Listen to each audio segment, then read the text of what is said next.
Hello বন্ধু, আপনি যদি একজন কুমারী মেয়ে অথবা আপনি যদি একজন বিবাহিত মহিলা হয়ে থাকেন, আপনার ব্রেস্টের সাইজ কি অত্যন্ত ছোট, এ নিয়ে অনেক দুশ্চিন্তায় আছেন। হয়তো অনেক অভিজ্ঞ ডাক্তার দেখিয়েছেন অথবা ডাক্তার দেখানোর পরিকল্পনা করছেন। এমতো অবস্থায় আপনার সহ আপনার পরিচিত যে কোনো কুমারী মেয়ে অথবা বিবাহিত মহিলার এই ব্রেস্টের সাইজ যদি হোমিও ওষুধের দ্বারা স্থায়ীভাবে বৃদ্ধি করতে চান এবং স্বাভাবিকের তুলনায় অনেকটা বৃদ্ধি করতে চান এবং টাইট করতে চান, তাহলে এই ভিডিওটা আপনার জন্য অত্যন্ত প্রয়োজনীয়। আমি এই ভিডিওতে ব্রেস্টের সাইজ ছোট এর বিবরণ, কারণ এবং লক্ষণ সম্পর্কে যথাযথ আলোচনা করেছি এবং ভিডিও শেষে আমি যে হোমিওপ্যাথি ওষুধ বলেছি, এই ওষুধ আপনি সহ আপনার পরিচিত যে কোনো কুমারী মেয়ে অথবা বিবাহিত মহিলা সেবন করলে এই ব্রেস্টের সাইজ আগের থেকে অত্যন্ত বৃদ্ধি পাবে এবং দেখতেও অনেকটা সৌন্দর্যপূর্ণ হবে। তো আপনাকে স্বাগত জানাই টিপস 20 চ্যানেলের পক্ষ থেকে। আমি হোমিওপ্যাথি ডাক্তার পল্লব। ব্রেস্টের সাইজ ছোট এই সমস্যায় অনেক কুমারী মেয়ে অথবা বিবাহিত মহিলা ভুগে থাকে। এই সমস্যা দেখা দিলে অনেকে অনেক অভিজ্ঞ ডাক্তারের শরণাপন্ন হন, অনেকে বিভিন্ন ধরনের ওষুধ সেবন করেন অথবা অনেক ঘরোয়া পদ্ধতি ব্যবহার করেন, অনেকে ভিটামিন, ক্যালসিয়াম বা ওজন বৃদ্ধির বিভিন্ন ধরনের ওষুধ সেবন করে থাকেন, কিন্তু স্থায়ীভাবে ব্রেস্টের সাইজ কোনো মতেই বৃদ্ধি হয় না। দীর্ঘদিন যাবৎ এই সমস্যা চলতে থাকে। এর থেকে মুক্তির কোনো উপায় খুঁজে পাওয়া সম্ভব হয় না।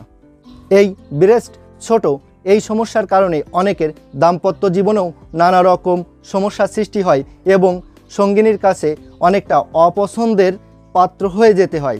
তবে আপনি যদি এই হোমিওপ্যাথি ওষুধ সেবন করেন, অর্থাৎ আমি এই ভিডিওতে যে হোমিওপ্যাথি ওষুধ বলেছি এই ওষুধ সেবন করেন, তাহলে আপনার ব্রেস্টের সাইজ অনেকটা বৃদ্ধি পাবে এবং দেখতেও অনেকটা সৌন্দর্যপূর্ণ হবে। আর যে সকল মহিলা বা কুমারী মেয়ে এই ব্রেস্টের সাইজ ছোট সমস্যায় ভুগছে, তাদের সঠিক হোমিও সুচিকিৎসার লক্ষ্যেই মূলত এই ভিডিওটা প্রস্তুত করেছি। এখন আমি বলবো একজন কুমারী মেয়ে অথবা বিবাহিত মহিলার এই ব্রেস্টের সাইজ ছোট হওয়ার কারণ সম্পর্কে। এই সমস্যা হওয়ার অনেকগুলো কারণ রয়েছে, এর ভিতর আমি প্রধান এবং বিশেষ কারণগুলো সম্পর্কে বলবো। প্রধানত যে কারণ সেটি হলো হরমোনজনিত সমস্যা। সাধারণত মেয়েদের টেস্টোস্টেরন হরমোনের মাত্রা সঠিকভাবে কার্যরত না থাকার কারণে এই ব্রেস্টের সাইজ ছোট হওয়ার সমস্যা দেখা দিতে পারে। এছাড়াও অনেকের ক্ষেত্রে জেনেটিক বা বংশগত কারণেও কিন্তু এই ব্রেস্টের সাইজ ছোট সমস্যা দেখা দিতে পারে।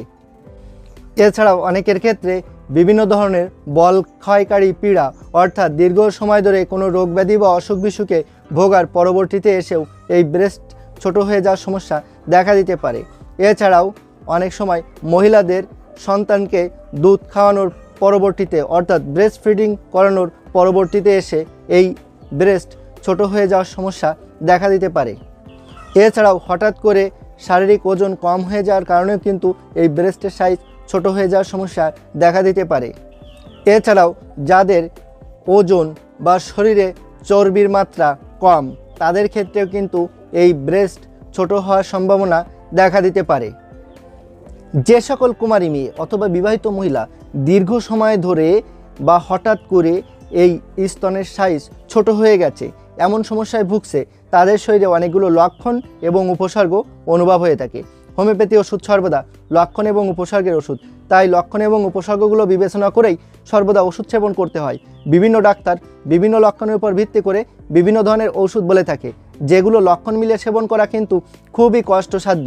তবে আমি আমার অভিজ্ঞতার উপর ভিত্তি করে বাছাইকৃত স্বল্প কিছু লক্ষণ এবং স্বল্প কিছু উপসর্গ বলে থাকি এবং এর উপর মূলত কার্যকরী হোমিও ওষুধটাই বলে থাকি। তো আমি এখানে বাছাইকৃত যে লক্ষণ এবং যে উপসর্গগুলো বলবো, এগুলো একটু মনোযোগ সহকারে খেয়াল করে শুনবেন। তো লক্ষণগুলো হচ্ছে, যেমন হঠাৎ করেই খেয়াল করা যায় যে ব্রেস্টের সাইজ অর্থাৎ স্তনের সাইজ ছোট হয়ে যাচ্ছে, দিন দিন এটি শুকিয়ে যাচ্ছে, পাতলা চামড়ার মতো হয়ে যাচ্ছে, অনেকের ক্ষেত্রে বুকের সঙ্গে একবারে লেগে গিয়ে ছোট হয়ে যাচ্ছে, অনেকের ক্ষেত্রে দেখা যায় যে পুরুষের মতো দেখা যাচ্ছে। ধীরে ধীরে এটি ছোট থেকে ছোট হতে হতে অনেকটাই ছোট হয়ে যাচ্ছে, এমনটা লক্ষ্য করা যায়। কারো ক্ষেত্রে স্তন বা ব্রেস্ট অনেকটা ঢিলা বা নরম হয়ে গেছে এবং নিচের দিকে নেমে গেছে বা ঝুলে গেছে, এমনটাও লক্ষ্য করা যায়। বরাবর ছোট থেকেই লক্ষ্য করা যায় যে কারো ক্ষেত্রে এই ব্রেস্ট একেবারেই ছোট, অনেকের ক্ষেত্রে আগে অনেকটা স্বাভাবিক ছিল, কিন্তু হঠাৎ করেই দেখা যায় যে এটি দিন দিন শুকিয়ে যাচ্ছে। এছাড়াও মহিলাদের ক্ষেত্রে দেখা যায় যে ধাতু ক্ষয়ের সমস্যা থেকেই যায়, দীর্ঘ সময় ধরে ধাতু ক্ষয় বা সাদা সিরাপ ক্ষয়ের সমস্যা দেখা যায়। শারীরিক দুর্বলতা, মানসিক টেনশন বা ডিপ্রেশন সার্বক্ষণিক থেকেই যায়। খাদ্য খাবারের প্রতি রুচি কম হয়ে যায় এবং মাথা যন্ত্রণা, মাথা ব্যথা, বুক ধড়ফড়ানিও অনুভব হয়ে থাকে। ব্রেস্টের সৌন্দর্য বা আকর্ষণীয়তা অনেকটা কম হয়ে যায়, দেখতে খুবই খারাপ দেখায়।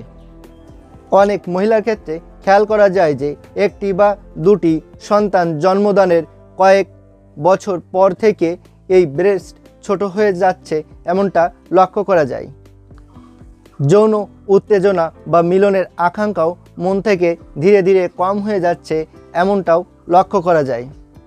তো বন্ধুরা, আমি এখানে বাছাইকৃত মাত্র স্বল্প কয়েকটি লক্ষণ এবং স্বল্প কয়েকটি উপসর্গ বলেছি। এই লক্ষণ এবং উপসর্গের ভেতর যদি একটি মাত্র লক্ষণ এবং একটি মাত্র উপসর্গেরও কোনো কুমারী মেয়ে অথবা বিবাহিত মহিলার ব্রেস্ট অত্যন্ত ছোট বা আগের থেকে অনেকটা ছোট হয়ে গেছে, এমন কোনো কুমারী মেয়ে অথবা বিবাহিত মহিলার সঙ্গে মিল থেকে থাকে, তবে সেই ব্যক্তি এই হোমিওপ্যাথি ওষুধ সেবন করতে পারেন।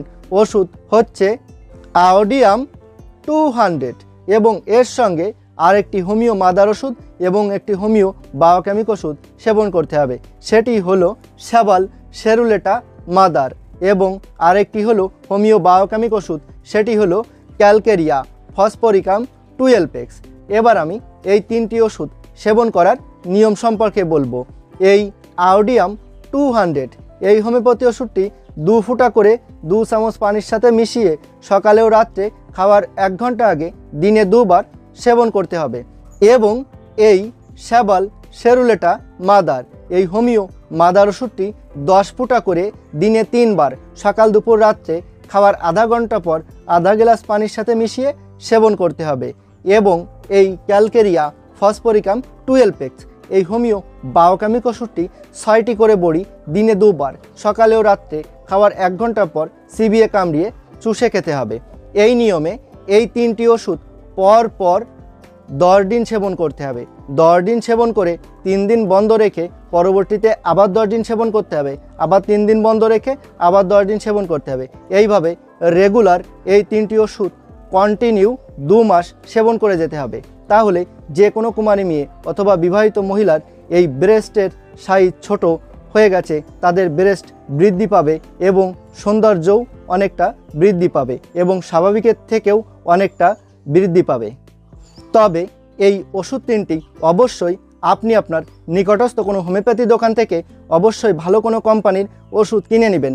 ওষুধ তিনটি সেবন করা ছাড়াও কোনো রকম কোনো মতামত বা প্রশ্ন থাকলে অবশ্যই কমেন্ট বক্সে লিখে জানাবেন। আর আপনাদের যে কোনো ধরনের চিকিৎসা গ্রহণের প্রয়োজন হলে আমার সাথে সরাসরি কথা বলবেন। আমার ফোন নাম্বার, হোয়াটসঅ্যাপ নাম্বার এবং ইমো নাম্বার এখানে দেওয়া আছে, প্রয়োজনে আমার সাথে সরাসরি কথা বলবেন। আর ভিডিওটি যদি ভালো লেগে থাকে তাহলে কষ্ট করে একটা লাইক দিবেন আর চ্যানেলটি সাবস্ক্রাইব করে সাথেই থাকবেন। ভালো থাকবেন, সুস্থ থাকবেন, ধন্যবাদ।